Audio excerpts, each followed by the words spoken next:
अस्सलामुअलैकुम। पाकिस्तान के आसमान पर आज रात चांद ग्रहण का नज़ारा होगा।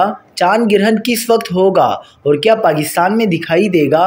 माहिरीन फल्कियात ने बड़ी पेशेनगोई कर दी।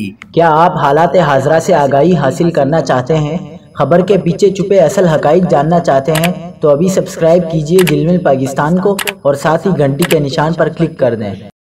आपको बताते चलें कि स्पार्को ने ऐलान किया है कि आज 7 सितंबर की रात पाकिस्तान भर में मुकम्मल चांद ग्रहण देखा जा सकेगा।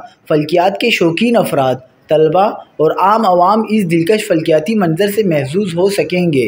स्पार्को के मुताबिक चांद ग्रहण आज रात 8:30 पर शुरू होगा और अपने उरूज पर 1:55 पर पहुंचेगा, जब ज़मीन का साया चांद को मुकम्मल तौर पर ढांप लेगा। ये नज़ारा रात के आखिरी पहर तक जारी रहेगा। चांद ग्रहण का नज़ारा एशिया, अफ्रीका और यूरोप के चंद हिस्सों में देखा जा सकेगा। ताहम पाकिस्तान के ज़्यादातर इलाकों में मौसम साफ होने की सूरत में ये मंजर बखूबी दिखाई देगा। चांद ग्रहण उस वक्त होता है जब ज़मीन सूरज और चांद के दरमियान आ जाती है और अपना साया चांद पर डाल देती है। सूरज ग्रहण के बरक्स चांद ग्रहण को नंगी आंख से देखना बिल्कुल महफूज है।